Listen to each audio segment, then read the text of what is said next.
Welcome back to What Arty Noobs with General Disturbance. This is about Châtillon Bourrasque. It's the Tier 8 French premium medium tank located on the south spawn of Fisherman's Bay. It's under the command of Kazka19. Now this is a rather good tank. It was brought out as one of those mission marathons where you had to do a certain amount of damage and a lot of work to get one of these, but after that it was put on sale in the shop and lots of people have them. It's basically a cross between a Châtillon 12-ton light tank and an EBR-105. It's a two-shot autoloader with a 105mm gun capable of 360 alpha with each shot, and with standard APCR it will do 190mm of penetration, and with the premium APCR 240mm of pen.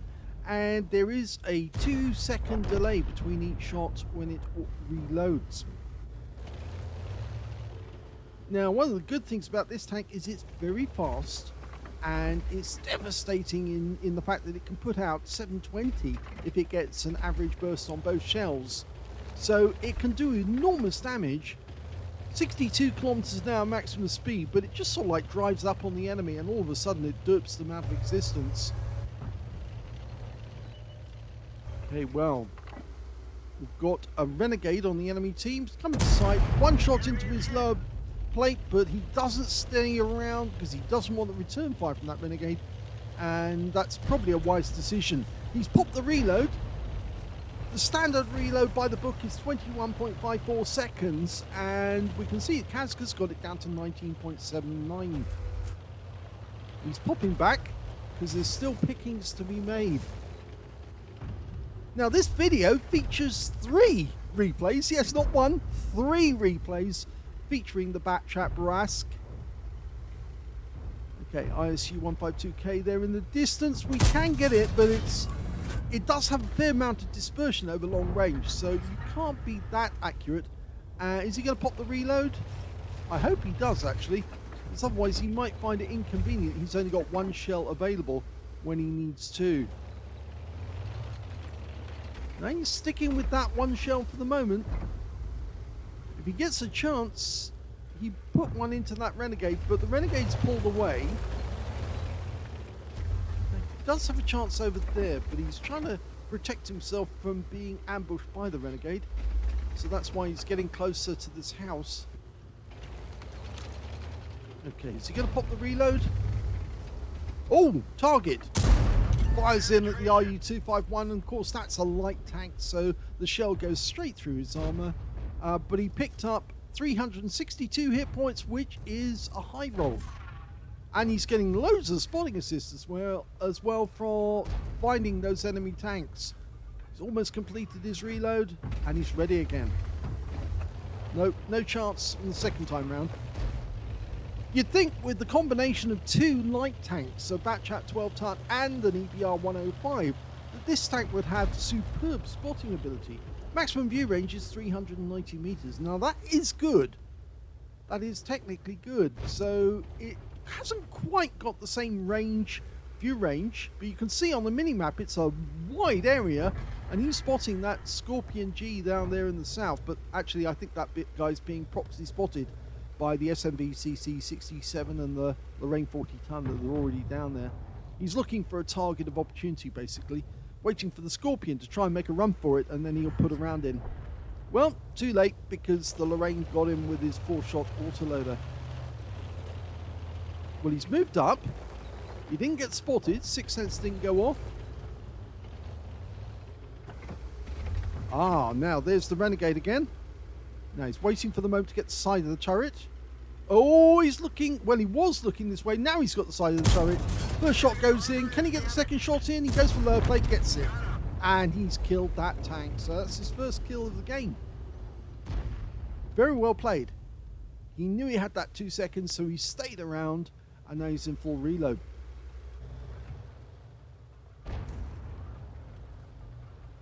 Now, a lot of people, when they bought the Bourrasque, they said, oh, it's got a dreadful aim time. It takes forever to dial in on target. But really, you've got to remember what sort of tank this is. It's an ambush tank. It actually drives up on the enemy and does this to them. Yes, hello, Mr. Bourrasque, you're gone.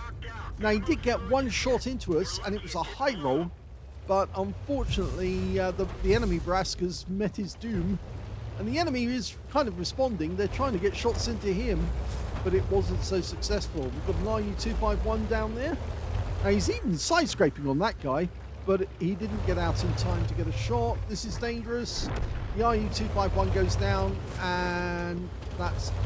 In fact, I think he got some spotting assist there as well on both the ISU-152K and the RU-251. Now, presumably there's... Oh, no, he didn't expect to see that. He has been spotted. Fires the second one in, and he gets the kill. He didn't expect to see those two guys. And that ISU might respond to him, so he's weaving at the moment.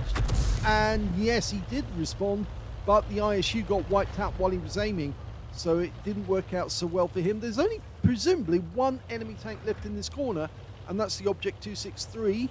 But we don't know if he's gone. I think he's still there because he just killed our Lorraine 40-ton tank. So he's a target of opportunity. There he is. Okay, gonna get the shots in. Going through the side. First shot's in. Fires the second one, he didn't get it. We've lost half of our engine power. And he got a hit in our engine. Actually, the hit came in from the Viz-55. It's a two-shot autoloader as well on the enemy team. And that 263, although he's still fighting our teammates to the south of him, he must be aware that we're here. There is an Arty on the enemy team. He's probably focusing in this direction at the moment. We don't know where he is. So GWE100. Oh, he's gone. The 263's gone.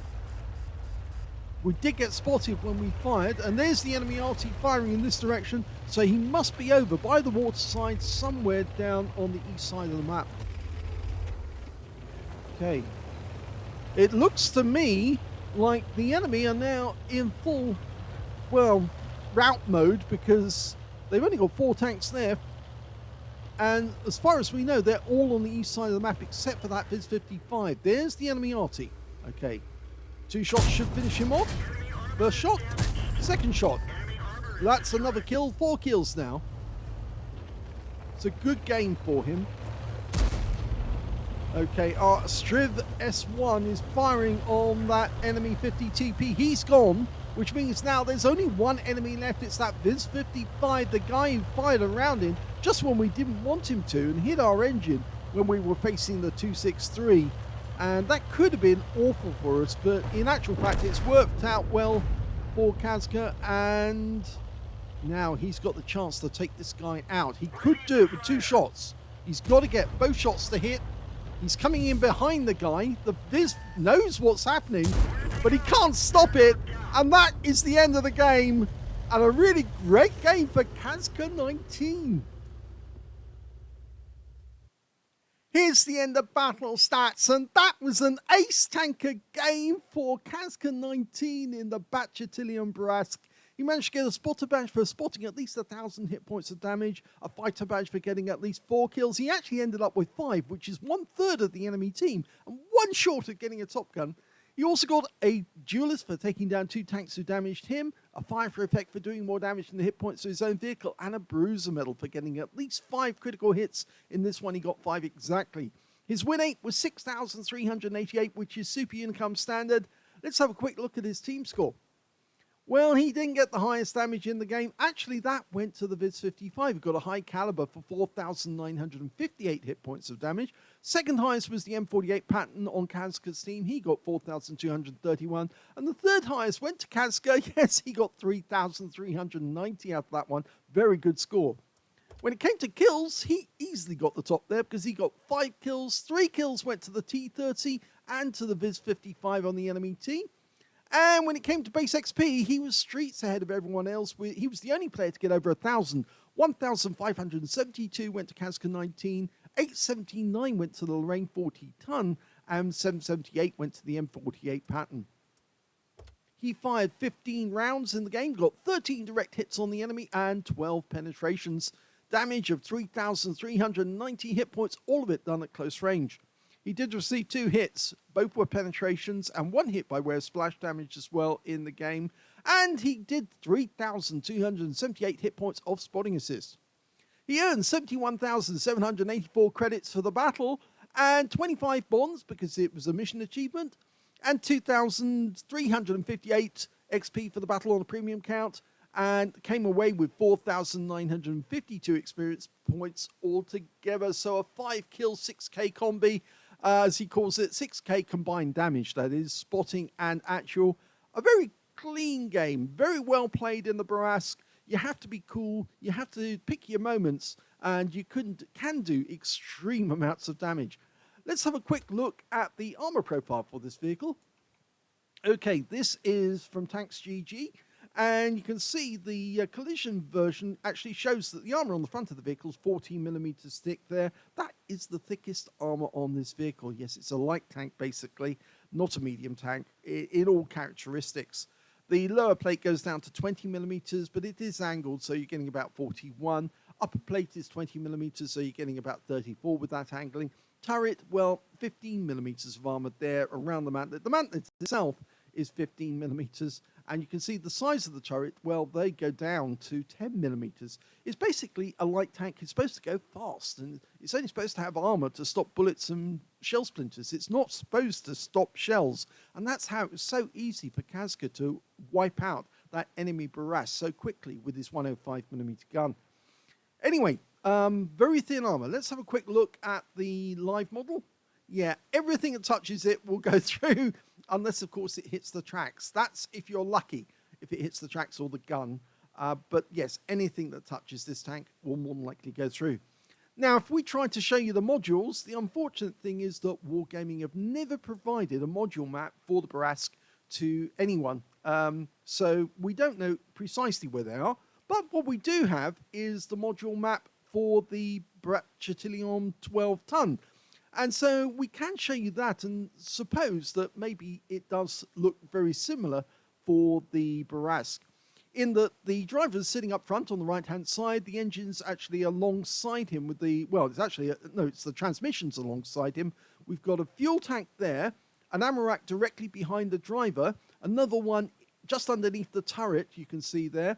There's the engine at the back, so yes, it was, that is the transmission up front, and the fuel tank here. So there's 2 fuel tanks in the vehicle, one up front, one at the back, and the commander is on the left, right-hand side, as we can see, and the gunner on the left-hand side with the autoloader mechanism behind in the bustle and the radio there too. Now, supposedly that would be the same arrangement for the Batchat Bourrasque. It's a 2-shot autoloader, basically the similar thing. The Batchat 12 tons an autoloader as well. But yes, it should be the same arrangement for the Bourrasque, but we can't be absolutely sure. So congratulations to Kazka19 for his great result. Let's have a look at the second replay. The second replay features Jamie2006 in the Bourrasque on the northeast spawn of Highway. Well, this map can really show how this tank can perform, because of course it's got those big open fields and the ability to, well, rush up on the enemy, quickly derp 2 shells into them and retreat. Well, he's actually telling that ELC to pull back. Well, mainly probably because he wants the kills for himself, but, well, I think it might be that he's thinking that the ELC is being a little too forward by trying to spot the enemy himself. Okay, the ELC and the other Bourrasque are doing a quick run down to the road. They might find some enemy tanks making their way towards the town, but I think they're more than likely at the bottom end of the hill. In fact, they found a couple of enemy tanks. One of them's a Hawk 30. Oh, first round goes in, but it's a low roll. Can we get the second one? Oh, Charioteer. No, didn't penetrate that one. Must have hit the tracks. Okay, so he's in reload. We can see that Jamie2006 has got a reload time of 19.71 as opposed to the standard 21.54. Okay, he's loaded 2 standard shells. Fires blind on the Hawk 30. Didn't get anything, as far as we know. Just waiting for the shell. The ELC is on his way back now. I think he's had enough of trying to tempt the enemy getting close.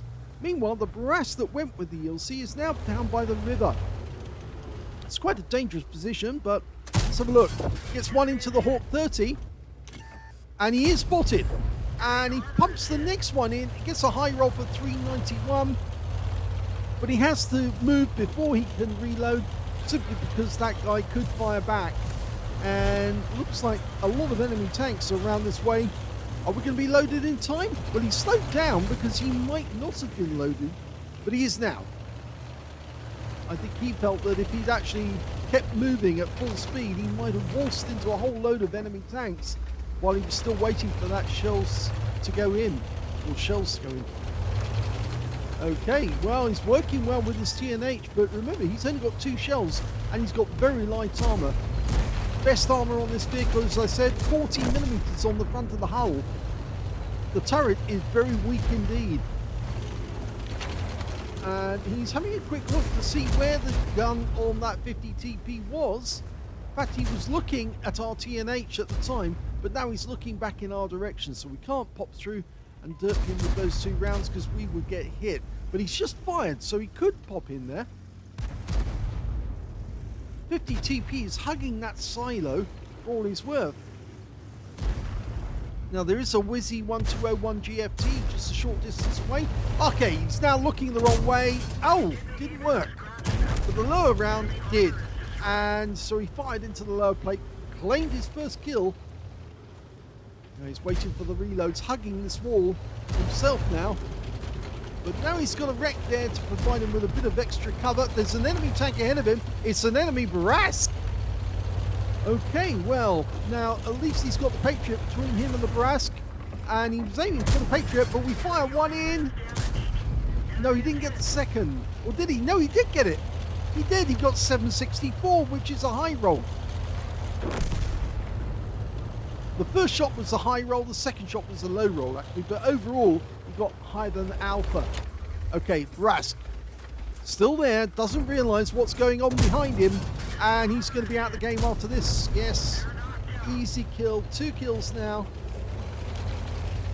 Yeah, Jamie took that one very coolly in lead. We're leaving the 122 TM and the Patriot in the town to deal with the enemy heavies. But that Charioteer, he might be able to get a shot on that guy. I wonder if he's thinking about that. Yes, I think he is, because he can see the Charioteer, which is basically Cromwell, which has been modified with a much bigger gun and a much bigger turret. And he's going to pop out that corner. Hello! First shot goes in, gets a low roll. He pulls back because he realizes that he was exposed. And if he stayed there, he would have taken the next shot. We're holding on. There we go. And he takes that one as well, but that's a low roll, 320. In fact, both were low rolls. Okay, full reload. He's loading premium now.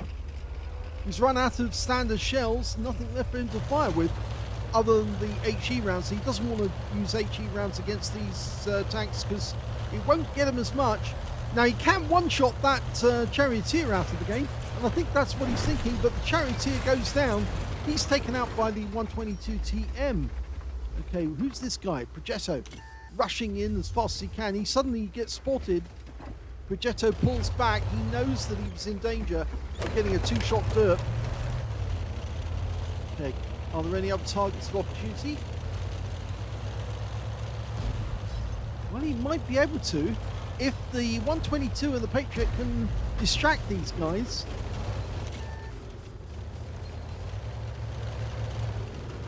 That's actually, the Patriot's already gone. I missed that. Oh! That was sneaky. The Hawk was trying to fire through the tracks, between the tracks, and we did the same on him. And he's out the game. So he's got his 3rd kill, but he did take some damage there from the Progetto 46. 190mm round did go in, but it's a low roll. Okay, waiting for the shells to go back in. He wants 2 rounds on that Progetto if he can get it. Progetto's there. He fires one in, and he gets the second one in as well. Unfortunately, he takes a hit for 484. Ouch. And that was an HE round from the... it was armor-piercing rounds from the Progetto. In fact, he just took some damage from the school bus, the SU-14-2, up the other end of the map. The Arty fired a round in and managed to get a hit. Luckily, it wasn't a penetrating shot. Fires one at the Alpine Tiger, trying to go through the turret. It's very difficult, but he does get the second one in for 339, which is another low roll. Now, he hasn't got much in the way of hit points left. And the scores are kind of even at the moment. Unfortunately, his teammate's gone down, so he has to retreat. He's got no armor. So, really, to be honest, he's much better off shooting from an ambush at long range.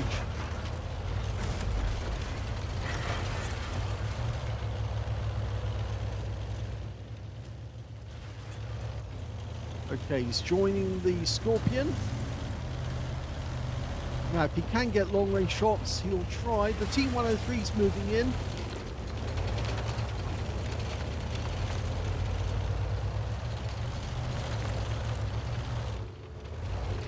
Back to the bushes. Now, as far as we know, the enemy's got a Defender, an Alpine Tiger, and I think they've got an Emil 1 down there as well. According to the minimap. There's the Emil. We've got no shots on him. He's gone. He was taken out by the T-103. There's the Alpine. Remember, that's a Wizzy 111 by another name. So it is a heavy tank. Oh, he's killed! The T-103 got him as well.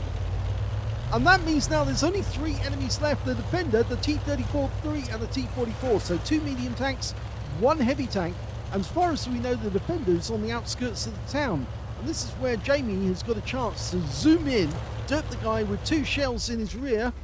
Remember, these are premium rounds. There he is. He's on the outskirts of the town now. Is he AFK? He's taking damage. He's distracted. We're coming up behind him. Okay, we've got his rear. We immobilize him with the first round. Second round goes in. So 2 shots. He didn't load. He's not moving anywhere at the moment. The T-103 is distracting him at the other end. I think he is AFK. I'm pretty sure he is. Well, he's doing the dangerous thing, going around the outside, but the T-103's taken his kill as well. So that's 3 kills to that T-103. No, 4 kills to the T-103 and 3 kills to Jamie. There's only 2 enemy left, the T-34-3 and the T-44. Their Arty got wiped out a while back. And they spotted the T-44 near the cap area. Our other brass going in, and the T-34-3 is in the tree line behind the cap. Now they've lost their T-44. So it's just this guy long. Oh, and he gets taken out by the Arty. Or was it? No, it was actually the T-103 got his 5th kill. Well, right at the very end of that game, Jamie2006 platooned with the other Bourrasque on the team, and they both had 3 kills apiece, so they managed to get a BIA, a Brothers in Arms, before the game ended. It was a first-class tanker for Jamie2006 in the Bourrasque. He got a fire for effect for doing more damage than the hit points to his own vehicle, a bruise medal for getting at least 5 critical hits. He got 8 in total. He got the Brothers in Arms for getting at least 3 kills and being in platoon with somebody else who got at least 3 kills, as well as a high caliber for dealing the most damage in that game. That's a bit of a surprise, as well as a tank sniper for dealing the most damage at a distance of 300 meters or more. His win rate in that game was very good indeed. 8,941 is Super Unicum standard and quite a bit more. And combined damage, well, 5.3k. Let's have a look at the team scores. Well, it's actually more than 5.3 because he actually got 5,532 hit points, and that was a high caliber. The second highest damage in the game turned out to be the Progetto, the enemy team, the one who hit him, 2,835 hit points to him. And the third highest went to the Alpine Tiger, 2,315 hit points of damage. When it came to kills, it was that T-103 did the best with 5 kills. In fact, a lot of those were kill steals because after all, Jamie did a fair amount of damage to that Defender, the AFK guy. But the T-103 took the kill, and of course he took the last kill in the game at very long range. Of course, he does have a 13cm gun, so he can do that quite easily. But yes, the T103 got 5 kills. 3 kills went to Jamie, and also to the other Bourrasque, Ledovok, and also to the 122 TM. So 3 players managed to get 3 kills apiece. But when it came to base XP, we can see that Jamie was streets ahead of everyone else. He got 1,376, the only player to get over 1,000 base in the game. 898 went to the 122 TM, and 875 went to the T103. The other Bourrasque also got the Brothers in Arms, of course, because he was in platoon with Jamie. When it came to the details, we can see that Jamie fired 22 shots, 19 direct hits on the enemy, 17 penetrations. He had a bit of difficulty because some of the targets he was actually aiming at were heavy tanks. And of course, heavy tanks do tend to have very good armor. And he was firing standard rounds at some of those, and also premium rounds, even at the wrong angles, were not going to go through. 5,532 hit points of damage, of which 1,777 were at more than 300 meters. His actual spotting or assistance was only 166, so it was basically 5.5k of actual damage in the game. He damaged 7 of the enemy, killed 3, and he earned 179,300 credits on a premium count, and he also got away with 4,334 experience points altogether. So a very good game by Jamie. Not enough for an ace tanker, despite the fact that he got 1,376 base. So yes, it shows you the standard on the Bourrasque is very high. And the reason is that it's a fun tank to play, and a lot of top players play it, and the standard isn't necessarily very high for an ace tanker. If you want to get an ace, you really do have to perform very well indeed. So that's the second replay. Let's have a look at the third one. The third replay is on the El Halluf map, and the Bourrasque is under the command of Kazka19. Okay, well, his reload time 20.21, or 20.20 rather, instead of the 20.54 standard. Okay. Headed off towards the confrontation area over in the corner, the northwest corner of the map, like everyone does. Pantera looking for some early shots on enemy tanks that stray and try to come into the valley.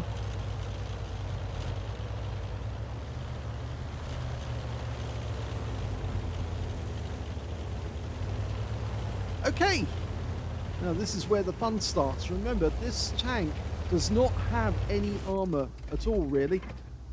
Only to stop shell splinters and bullets. 40mm is the front of the hull armor. So, yes, he's not going to be able to stop a shot if the enemy does fire one at him. And he's got to remember that he's got a G-Saw just behind him, a 4-shot autoloader. So he's actually picked his spot. He's decided to go forward ahead of the Pantera, because although he's an auto-reloader, he needs to pull back and make sure that he can pull back, otherwise he would take serious damage. The Pantera decides he's going to go forward. The G-Saw stays at the back. Remember, the G-Saw's got a 105mm gun, same as ours, but of course ours is of French origin.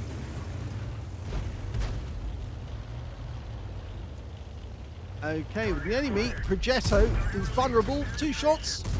Yes, he gets both of them in, and he set light to the Progetto as well, so he picked up extra damage. The first shot was a high roll, second shot was a low roll. And now he's got the G-Saw for company, just in case the enemy decides to push. I think that Progetto will pull back. Oh, he doesn't! He's actually a fool, because now he's going to get wiped out. We're waiting for the Iron Army to go in. The G-Saw also goes in. He gets the kill. Oh, we take a big round from the T-44 and the second one from the AMBT. Unfortunately, that costs us some health. We're down to half our hit points. We've got 1 round on the T-44, low roll, and 1 round on the AMBT, a high roll. Okay, he's changed his mind about which direction to go round. Of course, anything that hits him is going to damage. I think he's going to try going... Oh, now that's the target of opportunity. Centurion. Can't see us at the moment because he's behind those bushes. And he gets the kill shot as well on a high roll. Now, since the enemy is kind of concentrating on the Iron Army at the moment, focusing on him, we might be able to get some targets, some shots of opportunity. The enemy Bourrasque is on the west side, or the east side of the map, I should say. Over there, can we get shots? Well, he's dialed in, but he can't see the target. There are targets of opportunity behind him as well. Now, that SU-130PM is going to be stopping the enemy Bourrasque from going up there. He's worried about that Bourrasque shooting at him from the rear, because if he goes around the corner, he'll get spotted by the enemy tanks. But he's going to take on that AT-15 anyway. Two in the rear will kill him. He does get spotted and takes the guy out, so he's got his second kill of the game. Now that enemy Bourrasque is hiding from our teammates. He's too low on hit points, and that's why he didn't get shot from the other side of the valley. And the enemy's now in terrible trouble because they've lost most of their tanks down this side. The AMBT's had to pull back. The TS5 is just around the corner. He's turning to face us, I think.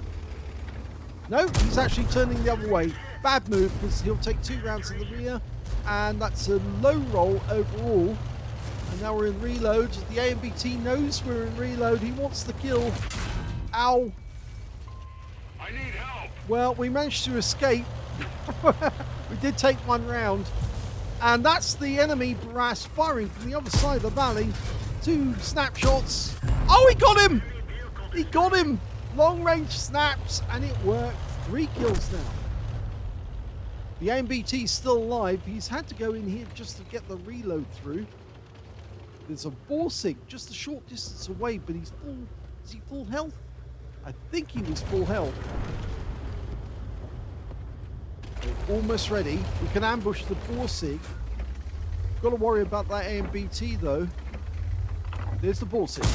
1 round in. We fluffed his second shot. We got the second one in. We took a round in the tracks from another of the enemy's Bourrasques. The Scorpion tries to get us, but now he's in trouble because he's being shot from the other side of the valley and he's out the game. That was a bad move from the Scorpion. He came forward, got spotted by us, and then our teammates across the valley thought, yeah, we'll have a go at that. Okay, Cascrete is, Cascroque, I'd say, is actually kind of stuck here at the moment because he's got an AMBT who's very keen to get him with an auto reloader. And, well, he doesn't want to pop out because there's a Bourrasque down there somewhere as well. If he does pop out, he'll get spotted. The Bourrasque could get him with 1 round. So that's why he's trying to stay here for the moment where he is. Needs some help. Okay, if one of our teammates rather, can come down, he might be able to spot where the others are, and then we can go into action. The AMBT has actually gone back to the original position he was in, defending from the northwest corner. Now, we could go in behind him.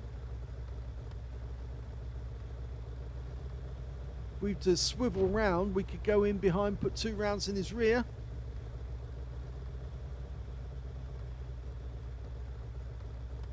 Guess he's just trying to gather himself at the moment.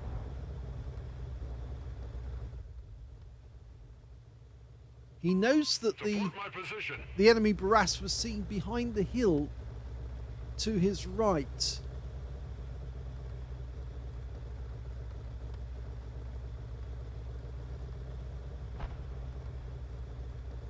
Okay, now he's got support. He's got the T-25 and he's got the Scorpion come up. So that will distract the enemy whilst he goes round and tries to find where that enemy Bourrasque is. And maybe he can get that guy out of the game. Oh, the enemy Bourrasque has been spotted. There he is. Can we get a shot? Not at the moment. Now we can. And he's gone. Nice shot. Goes straight to a reload. Okay, the enemy AMBT is about to die, which means now there's only 2 enemies left in the battle. And the AMBT's gone down, and now it's just the Striv S1 on the enemy team, but he's got a 105mm gun. There he is. 2 shots, please. Yes, he gets both of them. 725 combined, which is a high roll. Got a low roll on the first one, a high roll on the second one, and now he goes, he's chasing the guy. Of course, the Striv's not very accurate when he's on the move. It's only when he's actually in siege mode, but you can shoot on the move. I've done it myself, but it's very inaccurate. Oh, he fluffs his shot. He tried to auto-aim, and he doesn't get the second one either. He's still harrying this guy by chasing him. He's now trying to get position. The guy's in siege mode. Okay, now, if we can get a shot in, we might be able to get a kill and get... Oh, he's looking at us, and he goes down to the Scorpion whilst we're waiting, and he's got the gratuitous ram at the end of the game. Here's the end of battle results, and that was the first ace tanker for Kazka19 in the Bourrasque. You can tell it's the first one because he's got the scrolls underneath. You only get that the first time. He also got a 5 for effect for doing more damage than the hit points with his own vehicle. A fighter badge for getting at least 4 kills. He actually ended up with 4 exactly. Master Gunner getting 5 armor penetrating shots in a row. And he got a bruiser medal as well for getting at least 5 critical hits. In fact, he got 8. He also managed to get a high caliber for dealing the most damage in that game, as well as a Confederate for hitting more of the enemy than anyone else on his team. His win rate from that battle, 12,485. That's super unicum and a lot more. In fact, it was a very good performance indeed. Let's have a look at team score. Well, the high damage, or the high caliber, was 6,296 hit points of damage. Second highest damage in the game went to the TS5 on the enemy team with 2,404. And the third highest damage went to that Striv S1 at the end of the game, 1,879. I think that's why some of our guys were so reluctant to cross the valley. This guy was acting as a sniper and trying to pick them off one by one as they did. When it came to kills, yep, Kazka19 has got that one as well with 4 kills. And 3 kills went to the Scorpion on his team. And then 2 kills went to the GeForce and also to the Bourrasque on the enemy team. And when it came to base XP, yep, it is Kazka19 again. He got 1,731. He was the only one to get over 1,000 in the game. And it's quite a high score as well. Well, as I told you, if you want to perform well in the Bourrasque, you have to do exceptionally well because a lot of people, top people, play it. 819 went to the GSAW. 739 went to the TVP VTU. He fired 21 rounds in that game, 18 direct hits, 18 penetrations, 6,296 hit points of damage, of which 955 were at more than 300 meters. Received 4 hits from the enemy, 3 of them were pens, 1 non-pen, and he damaged 11 of the enemy, killed 4. So quite a good ratio to get the Confederate. And got 924 hit points of spotting assist. He earned 63,498 credits from the battle, got 25 bonds for a mission completion, and he took away 2,856 experience points altogether. So, very good result there for Kazka19. That battle took place, well, today actually, early this morning. And he did very, very well indeed. And of course, he'll probably be quite pleased to see it up in video already on YouTube, along with a couple of other battles. So I'm hoping he'll see this one later on. If you enjoyed those replays, please give this video a like. Do subscribe to our channel. Leave a little comment down below because it feeds the algorithm. And thank you for watching.